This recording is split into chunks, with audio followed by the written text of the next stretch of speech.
મિત્રો અહીંયા દી હાથમે ને એટલે બધા છે ને ભાઈબંધ મિત્રો ભેગા થાય વાડીએથી આવી ગયા હોય બધાને કામકાજ પતાવીને અને એ ફળિયામાં ખાટલા ઢાળીને ને બધા બેહવીને મોજ કરવી ને હમણાં તો ગરમી છે એટલે શરબત ની પી કાંઈ છે કે શરબત પીવું જ જોઈએ ને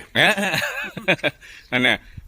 થોડી વાર પછી છે ને સોરે વ્યાજ આવું ત્યાં બેસીશું અને અમારા કાકા છે અશોકભાઈ સુતરિયા આમ મોટા ખેડૂત છે ગામમાં પણ આજ અમને ટાઈમ આપ્યો છે અમારી ઘરે પધાર્યા એટલે અમને ખૂબ ખૂબ આનંદ થયો તમારા દીકરા પાર્થભાઈ સુતરિયાને તો હું સારી રીતે અમે તો કોન્ટેક્ટ થતો હોય એકબીજાના ફેસબુકના માધ્યમથી અને બીજું અમારા જે આ ભાઈબંધ મિત્ર એક આવ્યા છે વિડીયો આપણે જોવે છે વાહ ભાઈ વાહ મામાના વિડીયો જોવો છો હા જોઉં છું મામાને ક્યાં લઈ ગયા તમને કયો તો દેવ લઈ જાય તમને વાહ ભાઈ વાહ દીવ કઈ જગ્યાએ ઓલરેડી દેવકની હોટલમાં હજારો હજારોમાં બધી ખબર છે જયસુખભાઈ જયસુખ કાકા અને અમે એલા એ અમારા છે ને કાંઈ બોલે જ નહીં હાલો બે શબ્દ કયો તો બોલો